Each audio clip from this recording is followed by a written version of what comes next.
Gracias Juan y gracias hombres por hacer de ese tiempo tan espectacular de adoración mientras alabamos a Dios.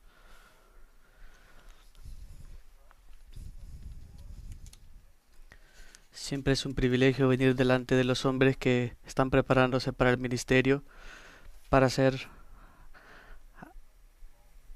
para hacer avanzar lo que han sido llamados a hacer.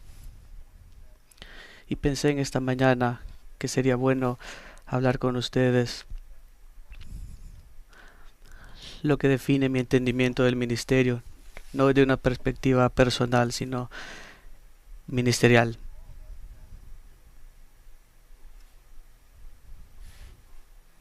La iglesia está en un tremendo crisis de identidad, estilos cambiantes, métodos cambiantes, sentimentalismo, teologías débiles. Todo afecta a la iglesia, las definiciones de lo que es la iglesia. Están dominadas por el sentimentalismo, por la personalidad.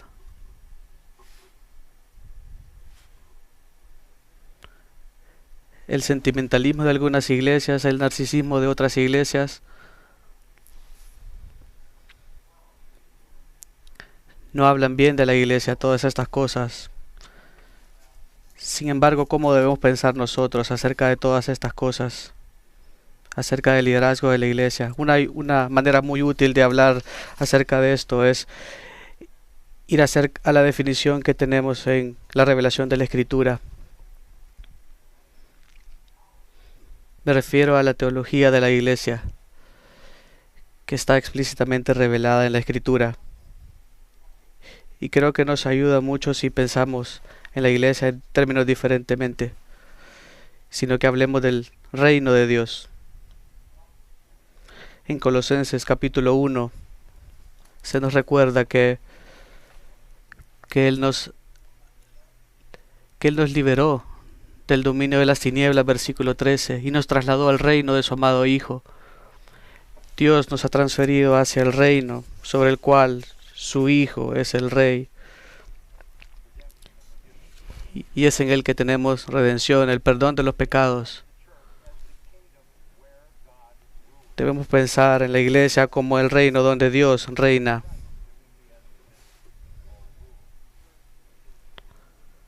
La iglesia es el reino caracterizado por, como dice Romanos 14:17, porque el reino de Dios no es comida ni bebida, sino justicia y paz y gozo en el Espíritu Santo. 1 Corintios 15:23 dice, pero cada uno en su debido orden, Cristo las primicias, luego los que son de Cristo en su venida. Somos llamados a servir en el reino. La iglesia verdadera pertenece a Dios y somos sus siervos o sus esclavos. Mientras pienso acerca de la iglesia, siempre estoy al tanto de que estoy funcionando como alguien que ha sido escogido por el Rey mismo para servir en su reino. La iglesia es su reino. Eso es una realidad que es muy definitiva. Cuando hablamos acerca de la iglesia y pensamos del reino y pensamos que es lo mismo, limita a la iglesia, a aquellos que son parte de la iglesia. Yo no estoy confinado ni motivado por preferencias de la cultura.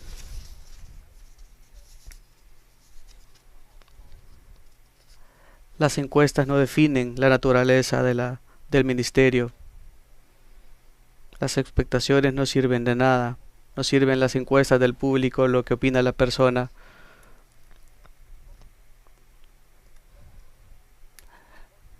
Nada de todo esto es relevante para el reino de Dios. El reino de Dios está delimitado por lo que dice la Escritura.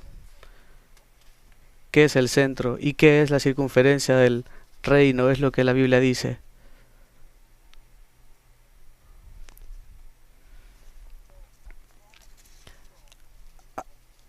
Así que, ¿qué es lo que guía el ministerio pastoral? Pensando en términos de Dios y todo lo demás. Y esto es la teología. somos llamados a un ministerio guiado por la teología. Incluso la exposición de la Escritura tiene su propósito de exponer verdades proposicionales, que es en esencia teología. Y hay 5 doctrinas fundamentales que siempre he visto como definitivas y que definen mi ministerio. Son los pilares esencialmente a las cuales aferrarse y las cuales sostienen el reino. Esta podría ser una serie larga, pero vamos a tratar de hacerlo durante este sermón. Veamos la primera, el reino y la soberanía, o si prefieren, la iglesia y la elección. La iglesia y la elección.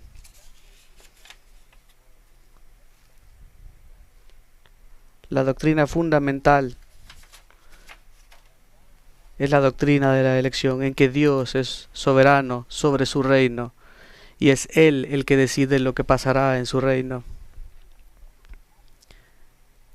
Es Él el que pobla su reino según su gracia. El reino y la soberanía, la iglesia y la elección. Mateo 16:18. Yo también te digo, y sobre esta roca edificaré mi iglesia, y las puertas del Hades no prevalecerán contra ella. La iglesia será edificada. Entendemos esto no solo de este pasaje, sino de Juan 6 también. Todo lo que el Padre me da, os entregaré.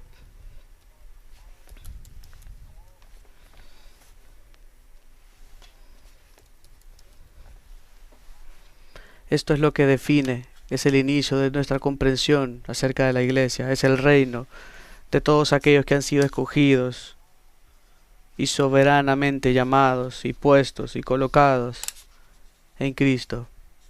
Y eso es lo que hace que vengan a ser los miembros del reino.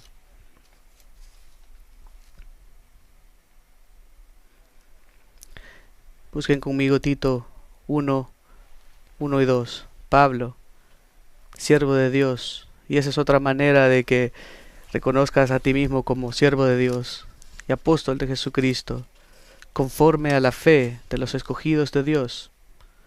Esa es una declaración explícita que tu propósito es traer la verdad a los elegidos para que ellos puedan creer.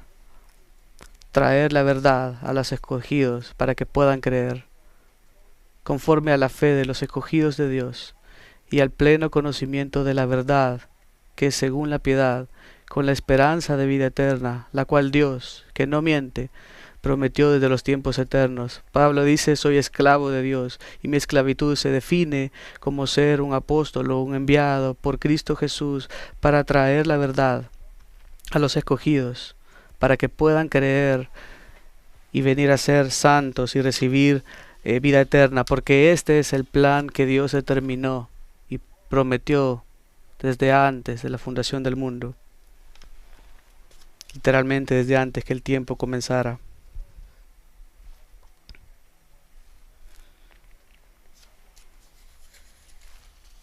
Segunda de Timoteo 1:9.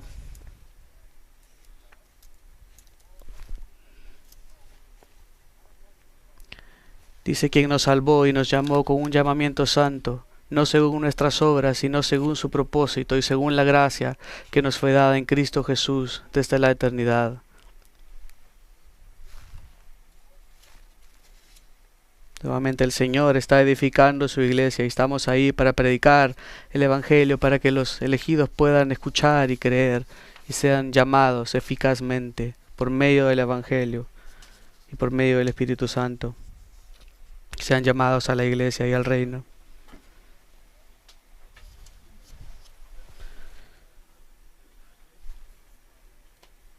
Vamos a Juan, capítulo 17, versículo 9. Yo ruego por ellos, no ruego por el mundo, sino por los que me has dado, porque son tuyos. Verso 11. Ya no estoy en el mundo, pero ellos sí están en el mundo. Yo voy a ti. Padre Santo, guárdalos en tu nombre, el nombre que me has dado, para que sean uno, así como nosotros somos uno. Cuando estaba con ellos lo guardaba en tu nombre, el nombre que me diste, y los guardé y ninguno se perdió, excepto el hijo de perdición, para que la escritura se cumpliera. Pero deseo que los que me has dado estén conmigo donde yo estoy.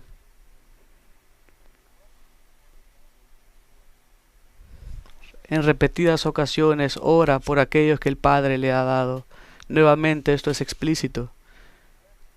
Estas son las mejores noticias que un predicador fiel puede decir. Que las vidas eternas de las vidas no dependen de tu habilidad. Dependen solamente de la obra soberana de Dios. Esto es reconfortante de una manera maravillosa.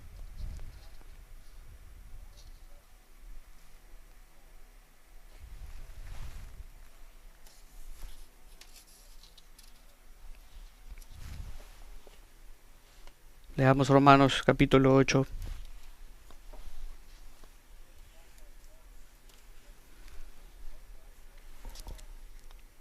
Y sabemos que para los que aman a Dios todas las cosas cooperan para bien, esto es, para los que son llamados conforme a su propósito. Porque a los que de antemano conoció, también los predestinó a ser conforme a la imagen de su Hijo. Los predestinó para ser conforme a la imagen de su Hijo. No solo los ha predestinado para ser regenerados y llamados, sino para ser perfeccionados en la imagen de Cristo. Así que a todos los que ministres y sirven, serán como Cristo en gloria. Esto es triunfo al nivel más alto.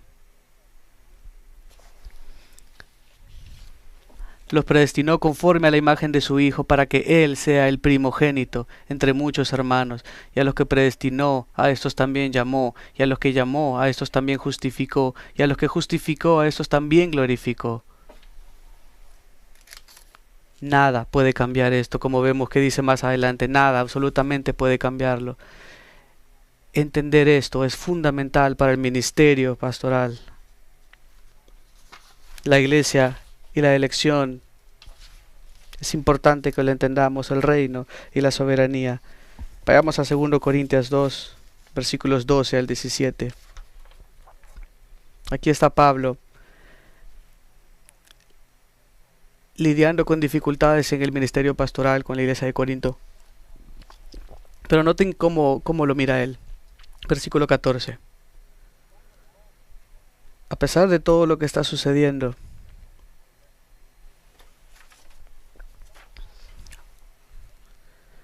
pero gracias a Dios, da gracias a Dios, porque Dios siempre nos guía en triunfo en Cristo y se manifiesta en nosotros. Dice que en Cristo nos lleva siempre en triunfo y que por medio de nosotros manifiesta en todo lugar la fragancia de su conocimiento, porque fragante aroma de Cristo somos para Dios entre los que se salvan y entre los que se pierden. Para unos olor de muerte para muerte, y para otros olor de vida para vida. Para aquellos que están siendo salvados, los elegidos, es un aroma de vida a vida. Para los que no lo son, para los que se pierden, es un aroma de muerte a muerte.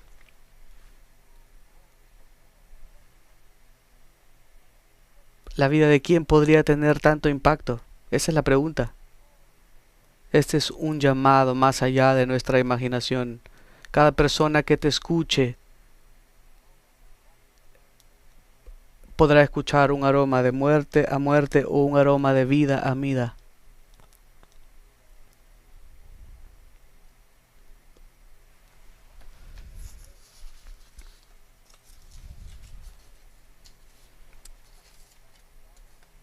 Cuando pensamos acerca del ministerio y el reino, Dios es el que obrará. La segunda doctrina, que es crítica en mi entendimiento de ministerio pastoral, es la iglesia y la identificación. Primero fue la iglesia y la elección, y ahora será la iglesia y la identificación, que es otra manera de decir el reino y la sustitución. Es la doctrina que identifica a cada creyente con la persona de Cristo Jesús. No estoy lidiando solo con personas. Estoy lidiando con Cristo en su gente y con su gente. Hace muchos años, cuando por primero comencé a estudiar el libro de Mateo, y quiero que me acompañen a Mateo capítulo 18, versículo 1. Queremos leer un par de pasajes. Mateo 18. Los discípulos vienen a Jesús y dicen: ¿quién es el más grande? ¿Quién es el mayor en el reino de los cielos? Y él, llamando a un niño, lo puso en medio de ellos y dijo: en verdad os digo que si no os convertís y os hacéis como niños, no entraréis en el reino de los cielos.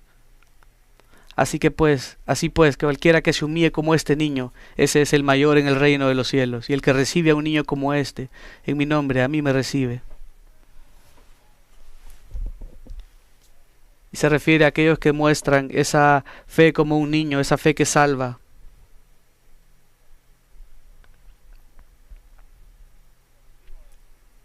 Así que debemos recibir a todo el que es como un niño. El que recibe a uno de estos niños en mi nombre, me recibe a mí. Cuando mire a la gente a la cual usted ministra, dése cuenta que Cristo mora en ellos, que Él está vivo en ellos, que recibirlos a ellos es recibirlo a Él. Como tratas a tu gente es como tratas a Cristo. Y luego en el versículo 6 hay una advertencia severa. Pero al que haga tropezar a uno de estos pequeñitos que creen en mí, mejor le será que le colgaran al cuello una piedra de molino de las que mueve un asno, y que se ahogara en lo profundo del mar. Sería mejor que murieras una muerte terrible que alguna vez hacer que uno que pertenece a Cristo tropiece. Eso pone el estándar muy, muy alto. ¿De cuántas maneras tú crees que tú como pastor puedes hacer a alguien tropezar? De muchas maneras. Enseñando error. No enseñando todo el consejo de Dios. No dando un ejemplo. No mostrando compasión y amor. Amor y compasión que Dios muestra para los suyos. Ay del mundo, versículo 7, por sus piedras de tropiezo, porque es inevitable que vengan piedras de tropiezo, pero ay de aquel hombre por quien viene el tropiezo. Esta fue una experiencia muy difícil en mi vida.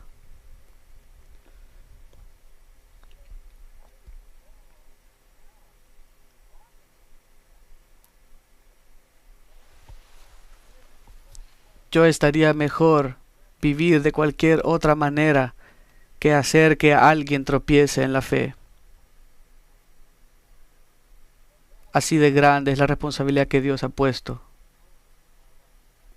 Hubo un momento aterrador cuando comencé a entender esto. Alguien vino a Muri y dijo que su congregación era muy pequeña.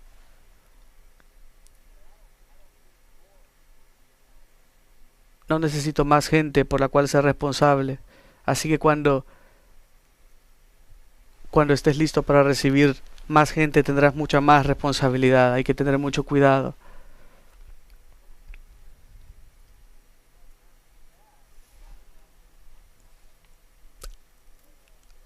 Es una gran responsabilidad estar por 48 años guiando un grupo de gente y tener cuidado de no hacer tropezar a nadie.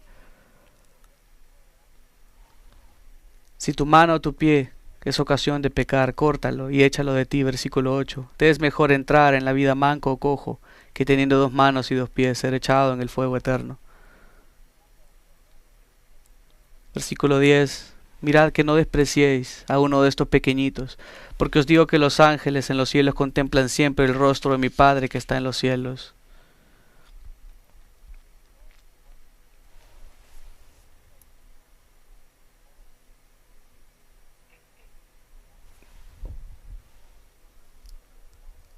Los ángeles asisten a los santos y debemos estar preocupados por eso, porque el Señor se preocupa de los suyos y los cuida y los protege.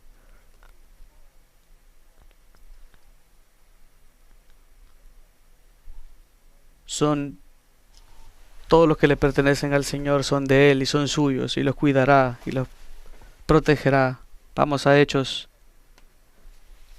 Hechos capítulo 20.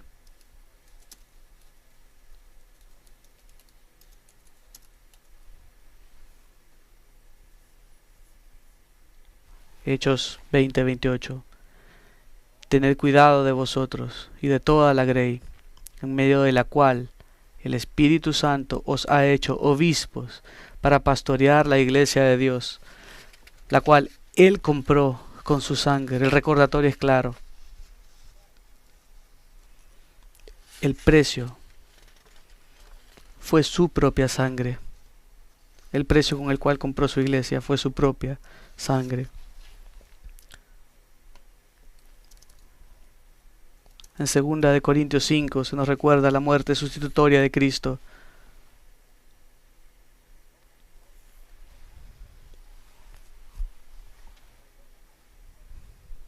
La identificación del creyente con Cristo se traza al pacto abrámico que vimos el domingo en la mañana.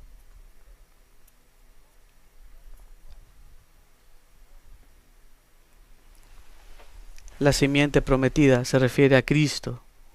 El pacto abrámico se resuelve en Cristo.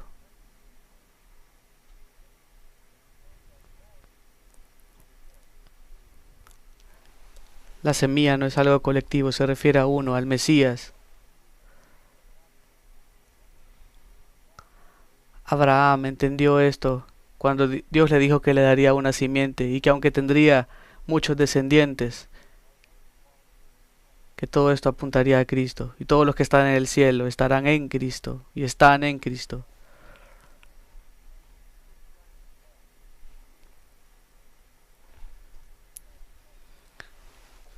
Gálatas 2:20. Estoy crucificado con Cristo, ya no vivo yo, mas Cristo vive en mí.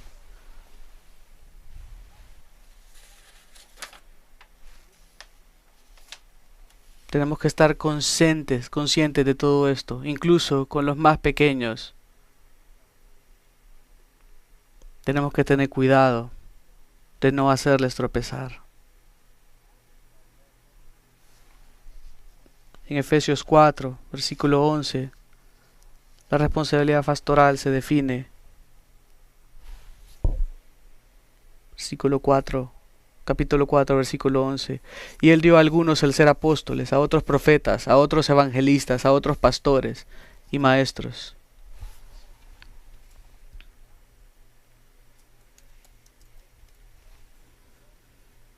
A fin de capacitar a los santos para la obra del ministerio, para la edificación del cuerpo de Cristo, hasta que todos lleguemos a la unidad de la fe y del conocimiento pleno del Hijo de Dios, a la condición de un hombre maduro.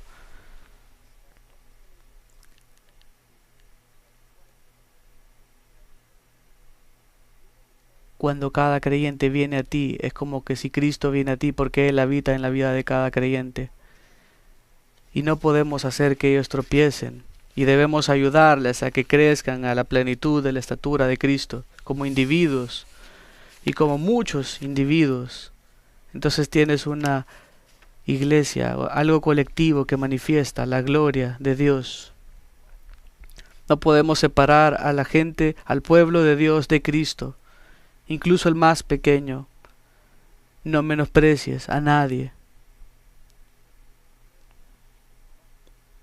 Entonces, la iglesia y la elección, la iglesia y la identificación.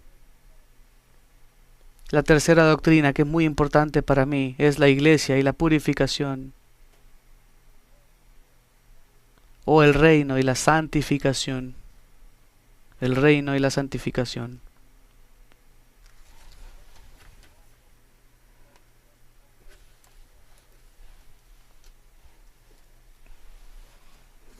Segunda Corintios 7:1.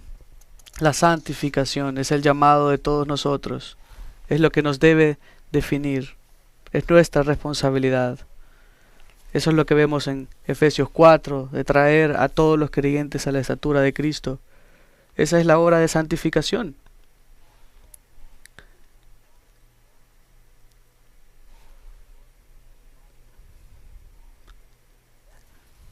La santificación es el Espíritu Santo haciendo que nos parezcamos cada vez más a Cristo de manera consistente. Somos santificados por su palabra, por su verdad, porque su palabra es verdad. Uno de los objetivos, veremos, de la oración y de la santificación en la oración de Mateo 6. Y dice el versículo 10, venga tu reino, hágase tu voluntad, así en la tierra como en el cielo. ¿Cómo viene el reino a la tierra? ¿Cómo es que viene a la esfera de los redimidos? ¿Cómo es posible que venga a la tierra así como está en el cielo? ¿Qué está haciendo la asamblea de los redimidos en el cielo? Están alabando a Dios, exaltando a Cristo, expresando adoración santa, en santidad perfecta. Eso debería venir. Eso es lo que están haciendo, por lo que se están caracterizando en ese momento. La iglesia debe buscar la santidad, debe perseguir la purificación. Esta es una doctrina que contemporáneamente está ausente. Un deseo que consuma por una santidad, por estar separado del mundo, no está ahí. De hecho, es tan serio en la vida de la iglesia que la primera instrucción que se dio en Mateo 18, versículo 15, dice, si tu hermano peca, ve y confróntalo, repréndelo a solas, dice. Si no te escucha, si te escucha has ganado a tu hermano, pero si no te escucha, lleva contigo a uno o dos más, para que toda palabra sea confirmada por boca de 2 o 3, versículo 17. Y si rehúsa escucharlos, dilo a la iglesia. Y si también rehúsa escucharlo a la iglesia, sea para ti como el gentil y el recaudador de impuestos.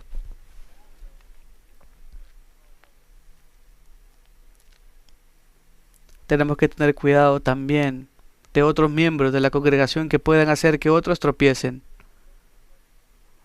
La primera instrucción a la iglesia, Mateo 18, tiene que ver con lidiar con el pecado. Estábamos hablando el otro día acerca de una iglesia que tiene 200 años de edad. Está en nuestro país.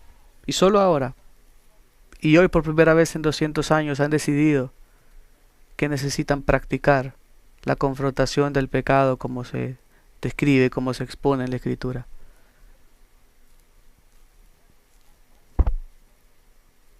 Cuando yo crecí, nunca vi una iglesia que hiciera eso. En la iglesia de mi padre, de mi abuelo, crecí alrededor de pastores y nunca escuché acerca de esto, de la disciplina de la iglesia. Y cuando vine a Grace y dije que lo vamos a hacer porque está en la Escritura, le dijeron, vas a vaciar la iglesia, no puedes hacer esto. Y lo opuesto sucedió. Porque los que verdaderamente aman a Cristo, aman lo que está correcto, lo que es virtuoso y lo que es santo, sucedió exactamente lo contrario a lo que pensaban. Somos llamados a la santidad. Eso es tan ajeno en mucho de lo que vemos en la así llamada iglesia de hoy en día. Primera de Pedro 1:14.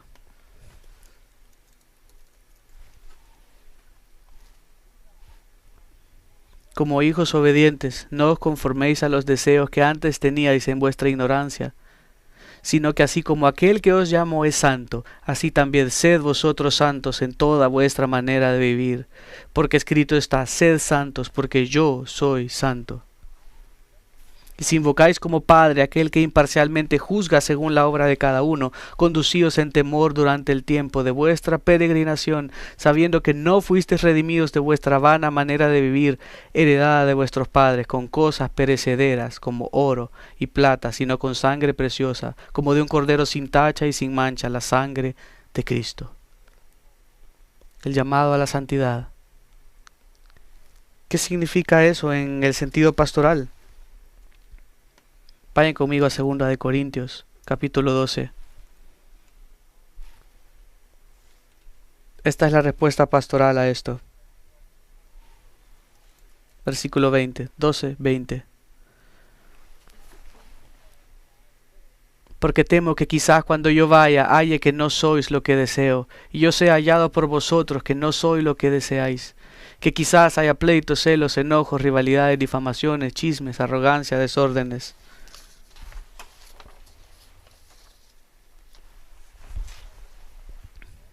Me temo que habrá pleitos, celos, enojos, rivalidades, disputas, difamaciones, chismes.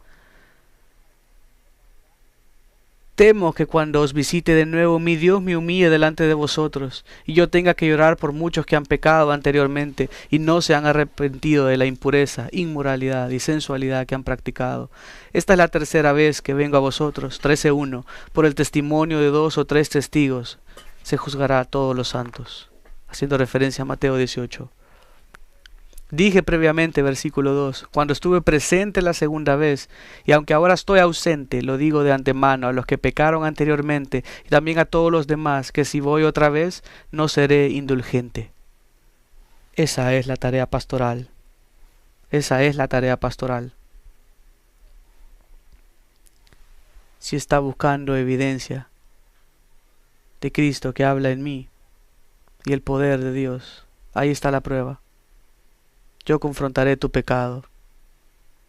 Hablando de pecados de desunidad, de desunión, impureza y herejía.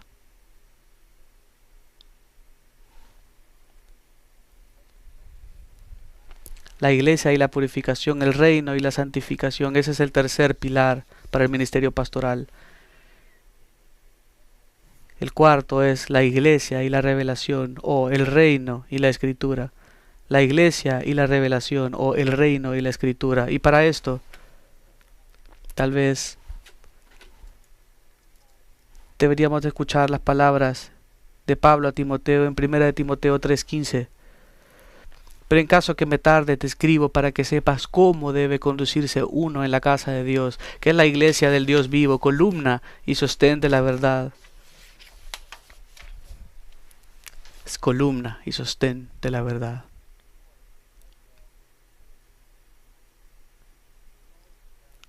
Siempre es acerca de la verdad. Y en el capítulo 4 de 1 Timoteo, versículo 5, porque es santificado mediante la palabra de Dios y la oración, versículo 6, al señalar estas cosas a los hermanos, será un buen ministro de Cristo, nutrido con las palabras de la fe y de la buena doctrina que ha seguido.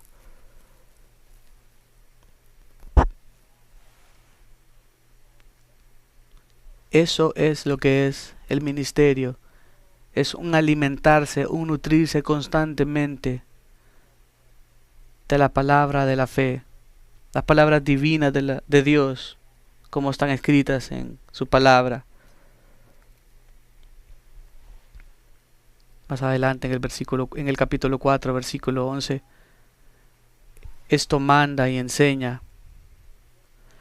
Versículo 13, entre tanto que llego, ocúpate en la lectura de las Escrituras, la exhortación y la enseñanza. Lee las Escrituras, aplica las Escrituras. No descuides el don espiritual que está en ti, versículo 14, que te fue conferido por medio de la profecía, con la imposición de manos del presbiterio. Persevera en estas cosas, versículo 16, porque haciéndolo asegurarás la salvación tanto para ti mismo como para los que te escuchan. Este es el propósito mismo del Evangelio.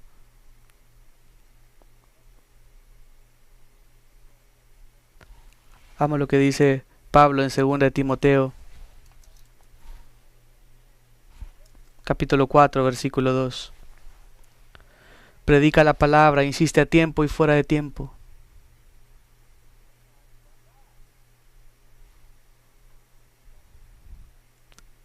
Santiago dice que no hayan tantos maestros. Tito 2:15 nos recuerda el tono en la que hablamos. Esto habla, exhorta y reprende con toda autoridad, que nadie te desprecie. ¿Cuál es nuestra responsabilidad pastoral? Predicar la palabra, predicarla consistentemente. Predicar la Escritura es el camino más puro hacia la adoración, es el camino más puro hacia la santificación en el ministerio. Entonces, la iglesia y la elección, la iglesia y la identificación, la iglesia y la purificación, la iglesia y la revelación.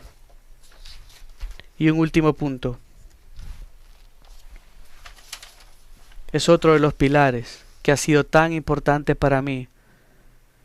Digamos que es la iglesia y la restauración, o el reino y la segunda venida, es nuestro quinto punto.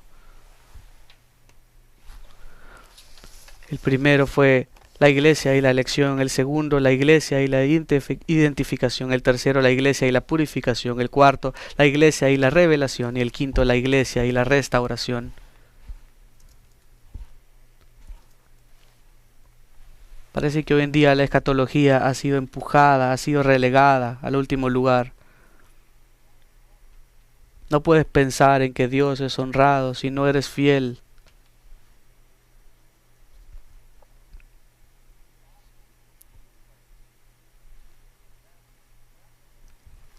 Si comienzas a enseñar el Antiguo Testamento, comienzas a enseñar la salvación del Señor en el Evangelio, comienzas a enseñar y edificar la iglesia, pero te olvidas de enseñar la revelación de Dios, la glorificación de Dios.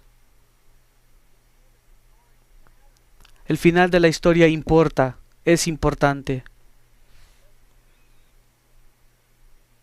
Un libro que es importante para interpretar es Apocalipsis. Es simple. Es tan cronológico que es imposible perderse. Tienes la iglesia en el capítulo 1-3, luego vas al cielo. Hay una explosión en la tierra que termina con el reino de Cristo viniendo por 1000 años, reinando. No se requiere ninguna habilidad especial, es simple. Si crees la Biblia, debes creer lo que dice el Apocalipsis.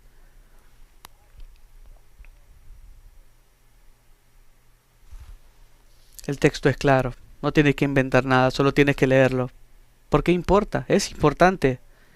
Importa primero, porque yo no tengo que arreglar el planeta.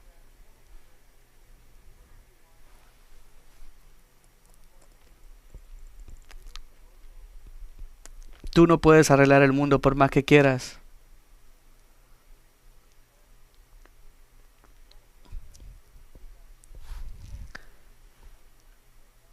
El otro día Mark Tatlock me dio un fósil de 10.000 pies en Líbano, de un pez del diluvio. Una pequeña sardina de la época de Noé. Tiene un diente de un mastodonte que fue encontrado en el norte de Rusia.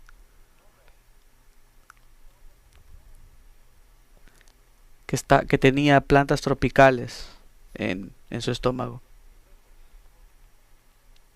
Este planeta es de corto tiempo, tiene un par de años nada más, un par de miles de años nada más. No necesito protegerlo, ese no es mi llamada. No necesito arreglar la cultura no puede ser arreglada. Solo necesito predicar el Evangelio y edificar la iglesia. Eso no quiere decir que voy a dañar las cosas. No queremos empeorar las cosas. Trata lo mejor que puedas de tratar la creación de Dios de una manera respetuosa. Pero cuando nos ponemos como ministros de Dios a abogar por causas sociales, causas de este tipo, estamos perdiendo nuestro llamado principal.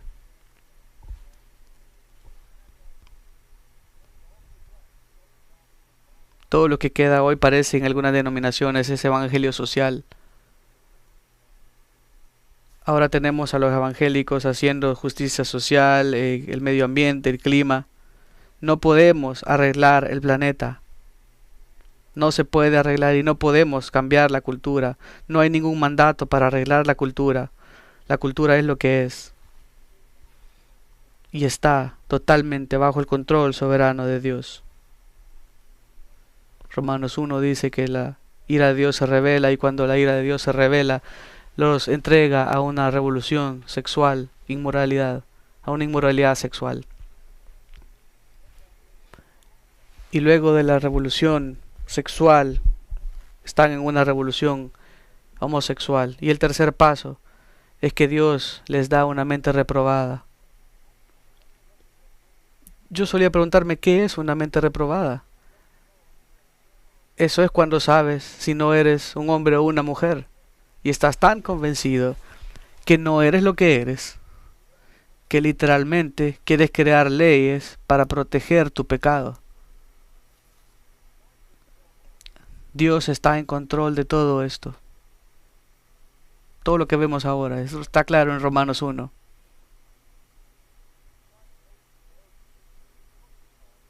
Si comenzamos a hacer toda esa pecada nuestra causa social, nos perderemos en nuestra responsabilidad principal, en nuestro llamado principal. Esa gente lo que necesita es el evangelio, no leyes.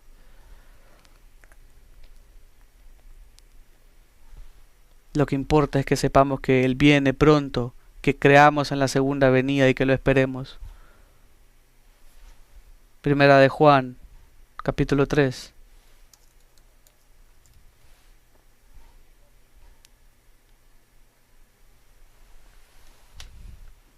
Mirad cuán gran amor nos ha otorgado el Padre para que seamos llamados hijos de Dios. Para esto el mundo no nos conoce, porque no le conoció a Él. Amados, somos hijos de Dios, y aún no se ha manifestado lo que habremos de ser, pero sabemos que cuando Él se manifieste seremos semejantes a Él. Es importante que la iglesia sepa esto.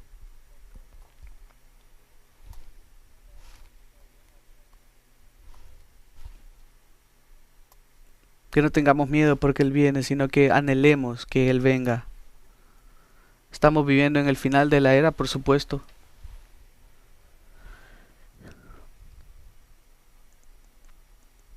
Siempre me da cuando hay un par de desastres, comienza la gente a decir que es el final del mundo y todo esto.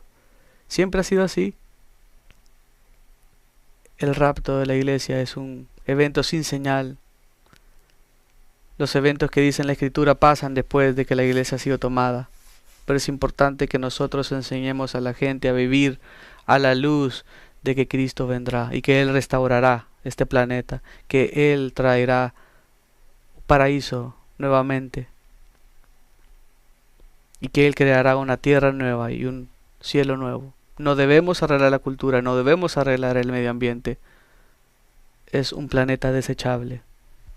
Está supuesto para ser usado como una expresión de la bondad de Dios hacia nosotros. No abusamos de Él. Pero ese no es nuestro mensaje. Nuestro mensaje es el Evangelio de Cristo Jesús. Y el Señor viene. Piensen en lo que le dijo Jesús a los discípulos. En Mateo 24-25. Están viendo al templo.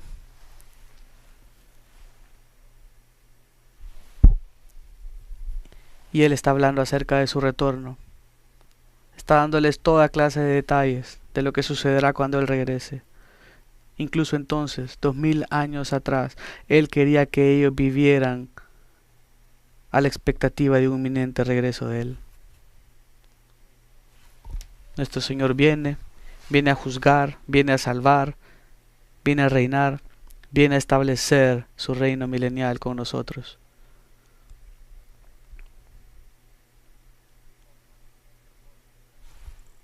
Debemos persuadir a los hombres por lo que viene ese juicio, pero también debemos dar esperanza a los creyentes.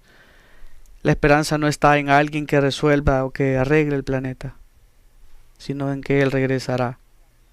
Así que cuando piensen en ministerio pastoral, piensen en doctrina, doctrina de la elección, doctrina de la identificación, doctrina de la purificación, doctrina de la revelación y doctrina de la restauración.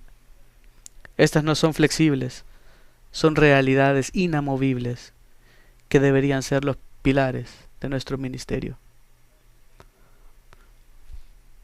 Padre, damos gracias que hemos podido compartir estas verdades de tu palabra.